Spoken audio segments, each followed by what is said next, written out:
Of education દ્વારા ચાલતા આ ઈ લર્નિંગ પ્રોગ્રામમાં હું બ્રિજેશ સાકરેચા ફરી એકવાર આપ સૌનું હાર્દિક સ્વાગત કરું છું. આપણે ધોરણ 10 ની અંદર વિજ્ઞાન વિષયની અંદર ચેપ્ટર નંબર 5 નો અભ્યાસ કરતા જેનું નામ છે તત્વોમાં આવર્તનીય વર્ગીકરણ, કે જેમાં આપણે એવું ભણવાના છીએ અને અમુક ભણી ગયા કે તત્વોને આપણે કેવી રીતે ભૂતકાળમાં વર્ગીકરણ ક્લાસિફિકેશન કર્યા અને તે આપણી પાસે આધુનિક આવર્ત કોષ્ટક કેવી રીતે આવ્યું તેમાં શું વિશેષતા છે એ આપણે સમજવાની છે. તો જેમાં આપણે શરૂઆત કરી હતી કે સૌથી પહેલા વૈજ્ઞાનિકોએ તત્વોને બે ભાગમાં ડિવાઈડ કર્યા, ધાતુ અને અધાતુ. એમાં મેળનો આવ્યો તો પછી ડોગરેના નામના વૈજ્ઞાનિક આવ્યા કે જેને આપણને ત્રિપુટીનો નિયમ આપ્યો કે વચલા ત્રણ જોટા આપ્યા કે જે વચલું તત્વના પરમાણુય દળ હશે એ પહેલા અને ત્રીજાના સરેરાશ જેટલું થશે. ત્યારબાદ એમાંય પણ આપણે બધા તત્વોમાં લાગુ પાડી શકાતા નહોતા એટલે આપણે એને સ્વીકાર્યો નહીં. તો ત્યારબાદ ન્યુલેન્ડે એનો અષ્ટકનો નિયમ આપ્યો કે જેમાં સારે ગમ પધની એ મુજબ તત્વોને ગોઠવા, અને એમાં એને એવું કીધું કે પહેલા તત્વથી આઠમા તત્વોના ગુણધર્મો કેવા મળતા આવે તો કે સરખા મળતા આવે. એટલે કે પહેલું તત્વ અને આઠમું તત્વ એના ગુણધર્મો સરખા, બીજું અને નવમું એના ગુણધર્મ સરખા, ત્રીજું અને 10મું એના ગુણધર્મ સરખા, ચોથું અને 11મું એના ગુણધર્મ સરખા. પણ એમાં પણ આપણે વાંધો એ આવ્યો કે 40 યુનિફાઈડ માસ કરતા ઓછું દળ ધરાવતા જે હોય એટલે કે હલકા જે તત્વો હોય એને આપણે સારી રીતે આ નિયમ લાગુ પાડી શકાતા હતા, પણ જે કેલ્શિયમ જે છે ત્યાં સુધી વાંધો નહોતો આવતો. પણ એનાથી વધારે પરમાણુય દળ ધરાવતા તત્વો હોય એટલે કે વધારે પરમાણુ દળ ધરાવતા હોય એવા તત્વો માટે આપણે ન્યુલેન્ડનો અષ્ટકનો નિયમ લાગુ પાડી શકાતા નહોતા. તો પછી મેન્ડેલિફ નામના વૈજ્ઞાનિક આવ્યા કે જેને તત્વોને પરમાણુય દળના ચડતા ક્રમમાં તો ગોઠવ્યા જ, પણ સાથે એને બીજી બે વસ્તુ પણ ધ્યાનમાં લીધી કે એને તત્વોના મૂળભૂત ગુણધર્મો અને રાસાયણિક ગુણધર્મો પણ ધ્યાનમાં લીધા, અને એ મુજબ એને આખું તત્વોનું ક્લાસિફિકેશન કર્યું. એમાં પણ મૂળભૂત ગુણધર્મો એટલે કયા તો કે ઓક્સાઇડ અને હાઇડ્રાઇડ, એટલે કે કોઈ પણ તત્વ ઓક્સિજન સાથે કેવું સંયોજન બનાવે, કોઈ પણ તત્વ હાઇડ્રોજન સાથે કેવું સંયોજન બનાવે, એને ધ્યાનમાં લઈ અને એવું 3 વસ્તુ જે છે એને પેરામીટર બનાવી અને એને મસ્ત મજાનું કોષ્ટક તૈયાર કર્યું, જેને આપણે મેન્ડેલિફનું આવર્ત કોષ્ટક જે આપણે ગયા લેક્ચરમાં ભણી ગયા છીએ. તો આ મેન્ડેલિફનું આવર્ત કોષ્ટક જે છે એમાં 63 તત્વો જે છે, ત્યારના જમાનામાં 63 તત્વો અવેલેબલ હતા. મેન્ડેલિફે જ્યારે આવર્ત કોષ્ટક બનાવવાની શરૂઆત કરી ત્યારે એ 63 તત્વોને સ્થાન ઓલમોસ્ટ આપી દીધા, અને એને કેવી રીતે ગોઠવણી કરી તો કે ભાઈ દરેક તત્વના ગુણધર્મો કાર્ડમાં લખ્યા અને સરખા ગુણધર્મો લાગતા હોય ને બધા એને એક લાઈનમાં ગોઠવી દીધા. ઓકે, તો આપણે જોયું હતું કે આ મેન્ડેલિફના આવર્ત કોષ્ટકનો આપણે ઇમેજ જોઈ હતી, અને એમાં 6 આવર્ત એટલે કે આડી લીટી 6 અને મેઇન ઊભી લીટી જે છે મેઇન ઊભી લીટી એ 8 છે, એટલે કે 8 સમૂહ અને 6 આવર્ત છે કે જેમાં આડી લીટીને આવર્ત અને ઊભી લીટીને સમૂહ કહેવાય. ઓકે, આપણે આટલી ચર્ચા કરી હતા. પછી આપણે લાસ્ટ લેક્ચરમાં મેન્ડેલિફના આવર્ત કોષ્ટકની 4 મર્યાદા એટલે કે 4 વિશેષતા જોઈ હતી, એટલે કે વિસંગતતાઓ પણ કહી શકો. પહેલી તો કે ઉપર ઓછું પરમાણુય દળ પર નીચે જેમ વધુ પરમાણુય દળ થવું જોઈએ, પણ ક્યારેક એવું થતું કે ક્રમ જળવાઈ ન રહેતો, એટલે કે વધુ પરમાણુય દળ હોય ક્યારેક ઓછા પરમાણુય દળથી ઉપર આવી જાય. જેમ કે કોબાલ્ટ અને નિકલનું આપણે ઉદાહરણ લીધું હતું, ટેલુરિયમ અને આયોડિનનું આપણે ઉદાહરણ લીધું હતું, બરોબર. બીજી વિસંગતતા તો કે ભાઈ મેન્ડેલિફે નિર્ભયતાથી આગાહી કરી હતી કે જેટલા તત્વો એને ખાલી રાખ્યા હતા ત્યાં ભવિષ્યમાં નવા તત્વો શોધાશે, એવું એને નિર્ભયતાથી કીધું. એ નવા તત્વો શોધાશે, એ નવા તત્વના નામ શું આપ્યા તો કે જે ખાલી જગ્યા દેખાય એની ઉપર કયું તત્વ આવેલું છે એની આગળ એને એકા લગાડ્યું. જેમ કે એલ્યુમિનિયમની નીચેની જગ્યા ખાલી છે તો એને નામ શું આપ્યું તો કે એકા એલ્યુમિનિયમ. ઓકે, એની ત્રીજી વિશેષતા તો વિસંગતતા. અને ચોથી તો કે જે નવું તત્વ ભવિષ્યમાં શોધાશે જેની એને આગાહી કરી હતી એના ગુણધર્મો કેવાય છે એની પણ એને માહિતી આપી કે એના ઓક્સાઇડ આવો બનશે, એના ક્લોરાઇડ આવો બનશે, બરોબર. તો આપણે અમુક ઉદાહરણ પણ લીધા હતા ગેલિયમના કે એકા એલ્યુમિનિયમ અને ગેલિયમ, આપણે એને નામ આપ્યું હતું એકા એલ્યુમિનિયમ, આપણે શોધ્યું હતું ગેલિયમ. બેમાં સુસંગતતા હતી આપણે જોઈ હતી, બરોબર. અને એના ફાયદા શું છે મેન્ડેલિફના આવર્ત કોષ્ટકના તો કે એક તો પરમાણુય દળની ફરીથી ચકાસણી થઈ, બીજું જેટલી એની ખાલી જગ્યા રાખી હતી એ બધી ખાલી જગ્યામાં નવા તત્વો આવશે એટલે એ રિસર્ચનો વિષય બન્યો અને ઘણા વૈજ્ઞાનિકો એના ઉપર કામ કરવા માંડ્યા. ત્રીજી તો કે નિષ્ક્રિય તત્વો જે છે એક તો એનું પ્રમાણ ઓછું હોય અને નિષ્ક્રિય હોય એટલે કે એ કોઈ પણ સાથે સંયોજન બનાવતા ન હોય, તો એક તો એના માનમાં આપણે ગોતી શકતા હોય. એવા જે તત્વો જ્યારે શોધાણા નિષ્ક્રિય વાયુ તત્વો, helium, argon, krypton, xenon, radon, એને નિષ્ક્રિય વાયુ તત્વો કહેવાય. તો એ જે નિષ્ક્રિય વાયુઓ છે એને આપણે આવર્ત કોષ્ટકમાં ખલેલ પહોંચાડ્યા વગર આપણે એનો નવો જ સમૂહ બનાવી શક્યા. બરોબર? તો આ એની મસ્ત મજાની ફાયદા. હવે આપણે આ લેક્ચરની અંદર ભણવાના છે મેન્ડેલિફના વર્ગીકરણની મર્યાદાઓ. તમને 4 માર્કમાં કે 3 માર્કમાં પૂછાય તો મસ્ત મજાનું આટલું આવડવું જોઈએ. સાવ સહેલું છોકરા, ચંપુ જેવું કાંઈ નથી, આવડી જાય. મેન્ડેલિફના વર્ગીકરણની મર્યાદાઓ. તો જો મેન્ડેલિફના વર્ગીકરણની મુખ્ય 3 મર્યાદા છે. કેટલી? તો કે 1, 2 અને 3. પહેલી તો કે હાઇડ્રોજન તત્વનું આવર્ત કોષ્ટકમાં સ્થાન. કારણ કે મેં કીધું હતું કે આ ગણપતિ બાપા જેવું ક્યાંય ટકે જ નહીં. એટલે હાઇડ્રોજનનું આવર્ત કોષ્ટકમાં સ્થાન હજી આપણે નક્કી નથી કરીએ મેઇનલી. બીજું તો કે સમસ્થાનિકોનું સ્થાન. અને ત્રીજું તત્વોમાં પરમાણુય દળમાં અનિયમિતતા. ઓકે, ચાલો આપણે ડિટેલમાં જોઈએ, પણ એની પહેલા આવું પહેલા પૂછી રાખું, કારણ કે મારે તમને અમુક વસ્તુ સમજાવવાની છે. બરોબર? તો જોઈએ આપણે. તો હાઇડ્રોજન છે, તો હાઇડ્રોજન તત્વોનો પરમાણુ ક્રમાંક કેટલો છોકરાઓ? 1. બરોબર? હાઇડ્રોજન તત્વોનો પરમાણુ ક્રમાંક 1. તો એનો મતલબ એમ કે એની અંદર કેટલા પ્રોટોન આવેલા છે? તો કે ભાઈ એની અંદર 1 પ્રોટોન આવેલો છે અને 1 ઇલેક્ટ્રોન આવેલો છે. બરોબર? હું ચર્ચા કરું હાઇડ્રોજન, તેની અંદર 1 પ્રોટોન છે અને એની બાહ્ય કક્ષાની અંદર 1 ઇલેક્ટ્રોન છે. આટલું હોવું જોઈએ. તો હાઇડ્રોજન ઇલેક્ટ્રોન રચના છે એ આલ્કલી ધાતુઓ જેવી છે. હવે આલ્કલી ધાતુ એટલે શું? તો કે ભાઈ જો સમજજો ધ્યાનથી. આપણે રંગબેરંગી માર્કરનો ઉપયોગ કરીએ. આલ્કલી ધાતુઓ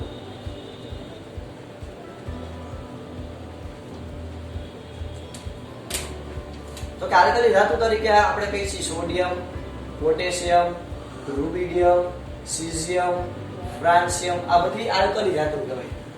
તો કહેવાય છે આલ્કલી ધાતુ એટલે પહેલા તો શું? તો કે જે સરળતાથી 1 ઇલેક્ટ્રોન ગુમાવે.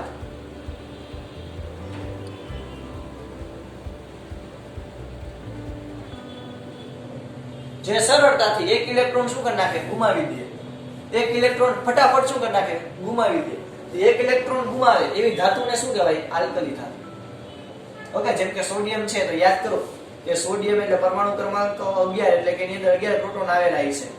તો એની બાહ્ય કક્ષામાં પહેલા તો 2, એની બહાર 1, 2, એનો પરમાણુ ક્રમાંક 11 છે એટલે એની અંદર આપણે 11 પ્રોટોન રાખવા પડે અને 11 ઇલેક્ટ્રોન રાખવા પડે. બાહ્ય કક્ષામાં કેટલા ઇલેક્ટ્રોન છે? તો કે 1. હવે આ 1 ઇલેક્ટ્રોન છે એ સરળતાથી શું કરે? ગુમાવે. અને સોડિયમ છે એ Na+ આયન બનાવે. જે ક્લોરીનને જોડીને NaCl સંયોજન થઈ જાય, જે તમને આવડે જ છે. બરોબર? તો જે તત્વો સરળતાથી પોતાનો 1 ઇલેક્ટ્રોન ગુમાવે એને કેવું કહેવાય? તો કે આલ્કલી ધાતુ. ઓકે, તો અહીંયા હાઇડ્રોજન છે એની પણ બાહ્ય કક્ષામાં કેટલા ઇલેક્ટ્રોન છે? 1 ઇલેક્ટ્રોન. તો મેં તમને પહેલા જ કીધું કે હાઇડ્રોજન પાસે 2 પોસિબિલિટી છે. કા હાઇડ્રોજન છે એ H+ કરે, એટલે કે એનો 1 ઇલેક્ટ્રોન ગુમાવે તો એ હાઇડ્રોજન આયન બનાવે. અને 1 ઇલેક્ટ્રોન મેળવે તો પણ એ હિલિયમ જેવી આકૃતિ થાય, એટલે કે H-, એટલે 2 કરી શકે. એટલે હાઇડ્રોજન છે એની પાસે બધી શક્તિ છે. એ ધાતુ તરીકે પણ વર્તી શકે, અધાતુ તરીકે પણ વર્તી શકે. ના, એવું નથી. હાઇડ્રોજન છે ઇલેક્ટ્રોન ગુમાવી પણ શકે અને ઇલેક્ટ્રોન મેળવી પણ શકે. તો જે આ જે આલ્કલી તત્વો છે, આલ્કલી તત્વો કે જે સરળતાથી પોતાનો 1 ઇલેક્ટ્રોન શું કરે? ગુમાવે, એને આલ્કલી ધાતુઓ કહેવાય. સોડિયમ, પોટેશિયમ, રૂબિડિયમ, સીઝિયમ, ફ્રાન્સિયમ એ બધા આલ્કલી ધાતુ છે. તો હાઇડ્રોજન છે આલ્કલી ધાતુ જેવા ગુણધર્મો ધરાવે છે. એટલે કે આલ્કલી તત્વોની જેમ, આલ્કલી ધાતુઓની જેમ એ સરળતાથી હેલોજન એટલે તો કે ક્લોરીન, ફ્લોરીન, બ્રોમિન અને આયોડીન. જો આલ્કલી ધાતુ અને બીજું એક નામ આવ્યું હેલોજન.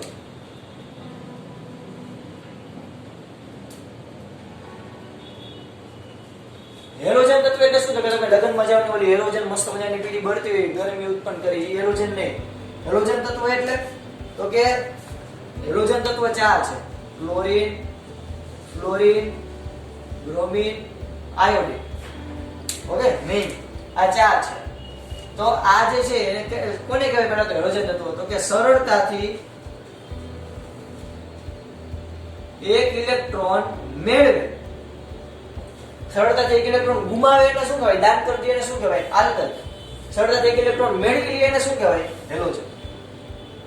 ઓકે, ક્લિયર થયું? તો જે સરળતાથી પોતાનો એક ઇલેક્ટ્રોન ગુમાવે એને આલ્કલી કહેવાય, જે સરળતાથી પોતાનો એક ઇલેક્ટ્રોન મેળવે એને હેલોજન તત્વો કહેવાય. ક્લોરીન, ફ્લોરીન, બ્રોમિન, આયોડીન આ હેલોજન તત્વો છે, આ આલ્કલી તત્વો છે. બરોબર. તો જે આલ્કલી ધાતુઓ છે, સોડિયમ જે છે સોડિયમ, પોટેશિયમ એ બધા એ હેલોજન તત્વો એટલે કે આના સાથે પણ સંયોજન બનાવે, ઓક્સિજન સાથે પણ સંયોજન બનાવે અને સલ્ફર સાથે પણ સંયોજન બનાવે. એવી રીતે હાઇડ્રોજન પણ આ બધાની જેમ સંયોજન બનાવે. જેમ કે જો આપણે ઉદાહરણ લઈએ, જેમ કે જો સોડિયમ છે એ ક્લોરીન સાથે જોડાઈને શું બનાવે? સોડિયમ ક્લોરાઇડ એટલે કે મીઠું, જે ઘણાઈમાં ઓછું હોય.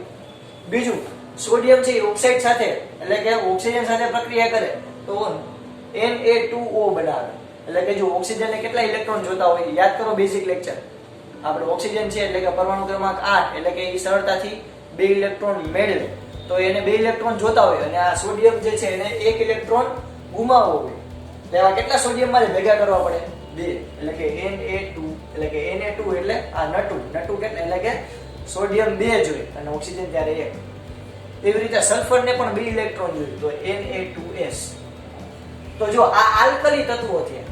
ઓકે, તો હાઇડ્રોજન છે એ આલ્કલી તત્વો જેવા ગુણધર્મો ધરાવે છે. કેવી રીતે? તો કે હાઇડ્રોજન પણ આવા સંયોજન બનાવે.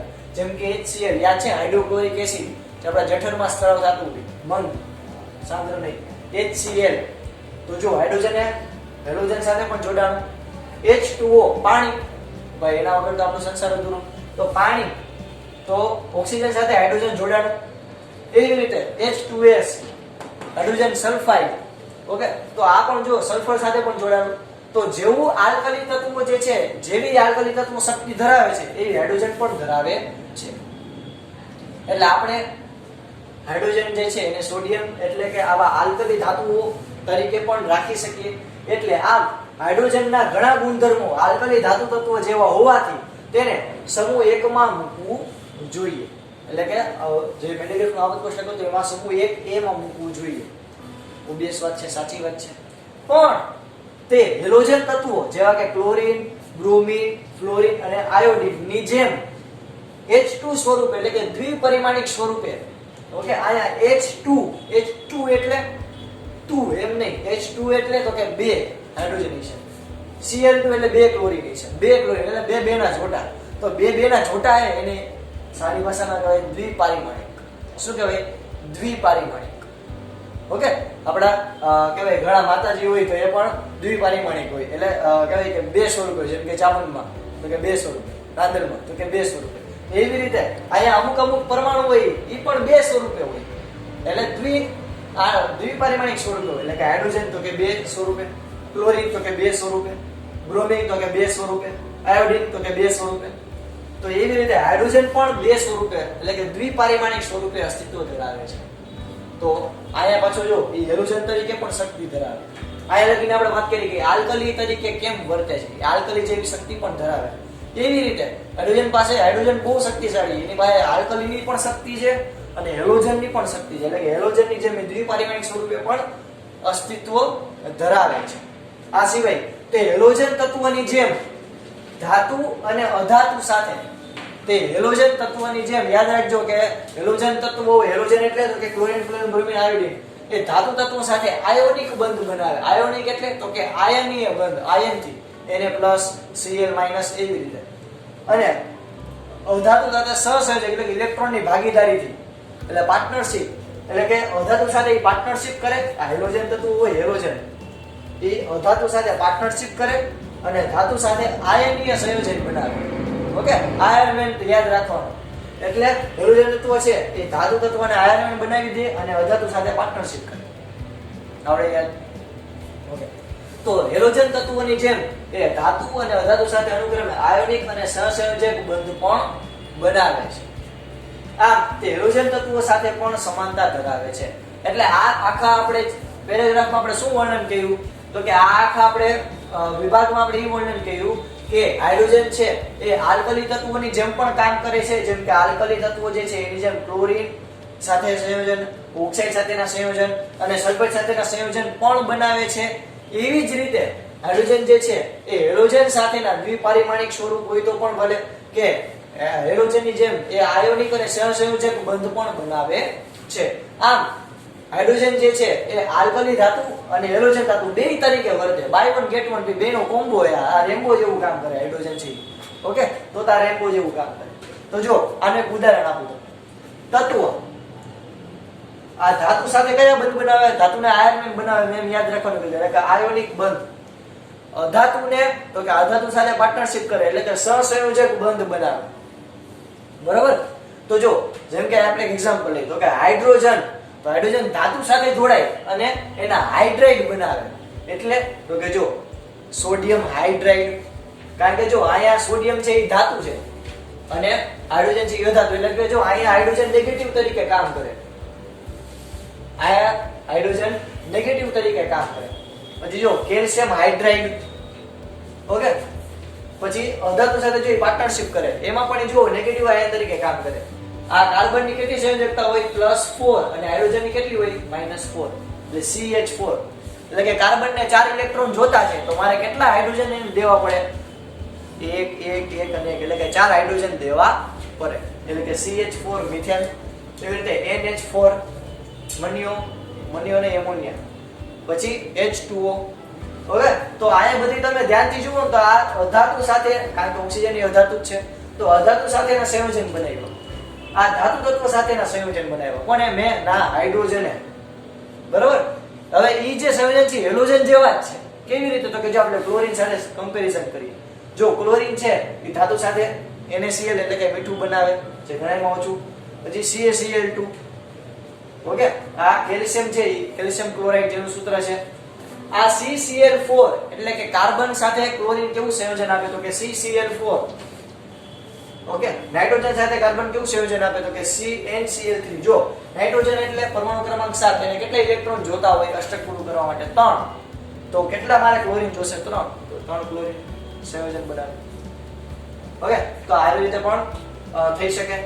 તો તમે ધ્યાનથી જુઓ તો જો આ બધા સંયોજનને તમે સૂત્રો જુઓ તો એક સરખા જેવા જ લાગશે. એટલે કે હાઇડ્રોજન છે હેલોજન તરીકે પણ વર્તે છે. ઓકે, ક્લિયર થયું? તો આયા આપણું પહેલું મર્યાદા શું મેન્ડેલિફની? તો કે ભાઈ હજી આપણે સ્થાન નક્કી નથી કરી કે હાઇડ્રોજન છે એ એને આલ્કલીમાં મૂકવું કે હેલોજનમાં મૂકવું, પણ આપણે સરળતા ખાતર એને અત્યારે આલ્કલીમાં મૂકેલું છે. એટલે કે મેન્ડેલિફે પણ આ એના આવર્ત કોષ્ટકમાં આલ્કલી ધાતુમાં મૂકેલું છે, પણ એ હેલોજન તરીકે પણ ગુણધર્મ ધરાવે છે. ઓકે, તો એની પહેલી મર્યાદા. બીજી તો કે સમસ્થાનિકોનું સ્થાન. હવે સમસ્થાનિકો, સમ એટલે સમાન, સ્થાનિક એટલે સ્થાન. તો સમસ્થાનિકો એટલે કે સરખું સ્થાન ધરાવતા. જેમ કે હું તમને કહું કે અત્યારના, મોટા તો પછીની વાત કરું, અત્યારના તમે 10માં છો, બરોબર?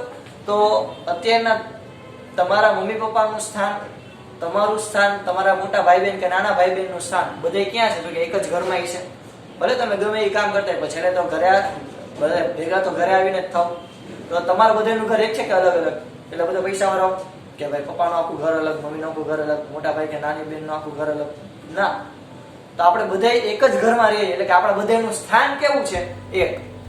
એવી રીતે આપણે અહીંયા જુઓ શિક્ષણ લેવા માટે આવીએ, આપણે અહીંયા વિદ્યા લેવા માટે આવીએ છીએ સ્કૂલે, બરાબર? જ્ઞાન લેવા માટે આપણે સ્કૂલે આવીએ છીએ. તો ઘણા બધા વિદ્યાર્થીઓ છે આપણી સ્કૂલના બધા વિદ્યાર્થીઓ છે જ્ઞાન મેળવવા માટે ક્યાં આવશે? એક જ સ્થાન, આપણી સ્કૂલે. તો સ્થાન બધાનું કેવું છે? એક સરખું.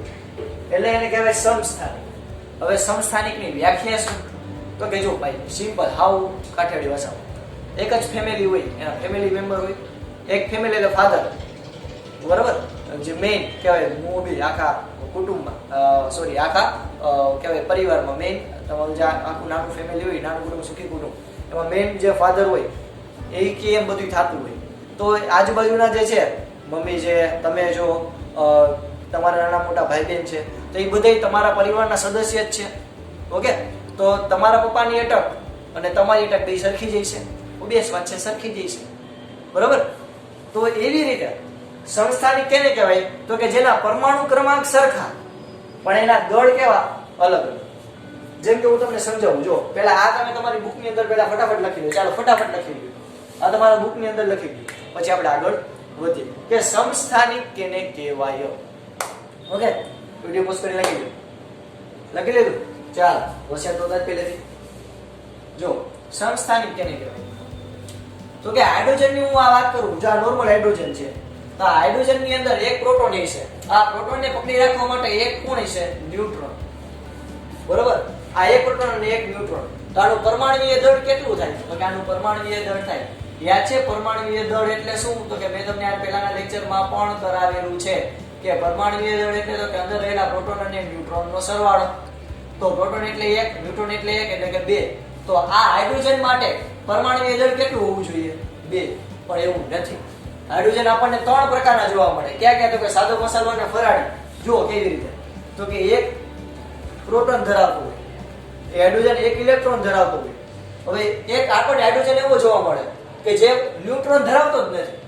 જે બોલી ગયો ખબર એ ન્યુટ્રોન તો છે ને ધરાવતો જ નથી. એટલે કે આમાં છે ને ન્યુટ્રોન તો છે જ નહીં.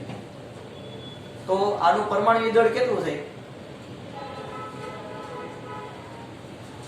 પરમાણુ દળ પ્રોટોન અને ન્યુટ્રોનનો સરવાળો. તો પ્રોટોન 1 છે, ન્યુટ્રોન 0 છે, તો આનો પરમાણુ દળ કેટલું થયું? 1. જો છે હાઇડ્રોજન જ તત્વ, પરમાણુ ક્રમાંક એક જ છે, કારણ કે પરમાણુ ક્રમાંક એટલે તો કે અંદર રહેલા પ્રોટોનની સંખ્યા. તો આનો પર પરમાણુ ક્રમાંક 1, આનો પર પરમાણુ ક્રમાંક 1, બે હાઇડ્રોજન જ છે, પણ આનું દળ અલગ, એટલે કે આનું વજન અલગ. શું કામ? કારણ કે આની અંદર એક ન્યુટ્રોન નથી. આમાં એક ન્યુટ્રોન છે એટલે આનું 2. હવે આપણને જો ત્રીજો હાઇડ્રોજન જોવા મળે.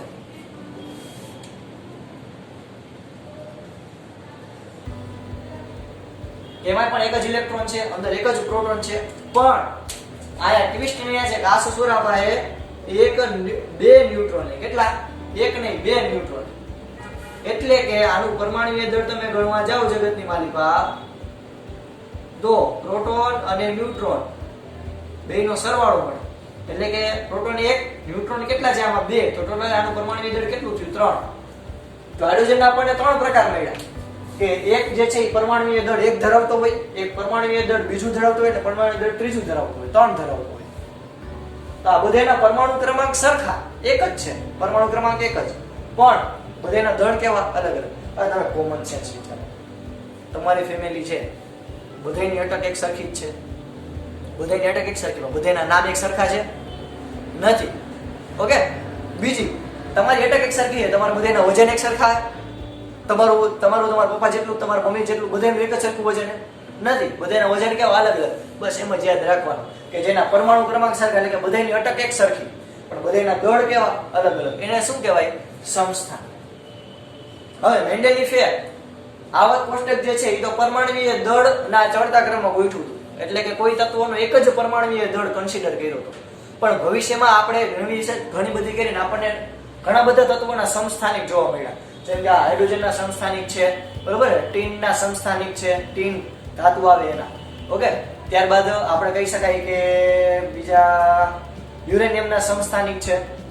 તો આવા જે કંઈ પણ સમસ્થાનિક છે કે જેના પરમાણુ ક્રમાંક એક સરખા, પણ એના દળ કેવા? અલગ અલગ.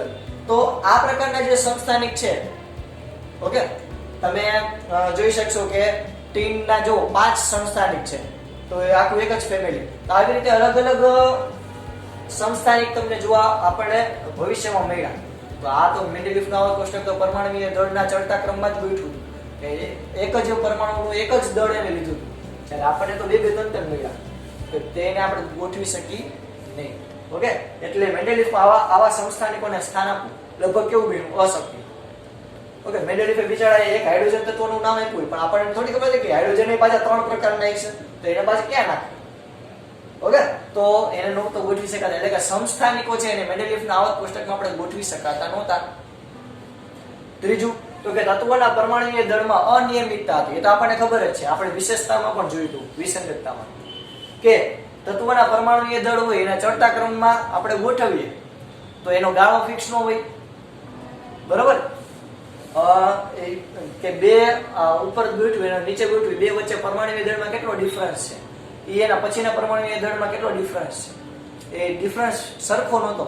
કે જેને લીધે આપણે એવું નહોતા જાણી શકતા કે કોઈ બે પરમાણુ વચ્ચે જે ખાલી જગ્યા જે છે, કારણ કે મેન્ડેલીફે ઘણી બધી ખાલી જગ્યા મૂકી, એ ખાલી જગ્યામાં કેટલા પરમાણુ શોધાશે, કેટલા નવા નવા તત્વો શોધાશે, આપણે જોઈ નતા શક્યા. એટલે ઇન શોર્ટ તમે એમ કહી શકો, આપણે ખબર યાદ કરો કે પરમાણુય દળમાં વધારામાં અનિયમિતતા જોવા મળતી, કે ઉપર ઓછું, નીચે વધુ હોવું જોઈએ, પણ એવું નહોતું. ક્યારેક એવું બનતું કે વધુ પરમાણુય દળ હોય ને ઓછા કરતા પણ ઉપર રાખી દેતા.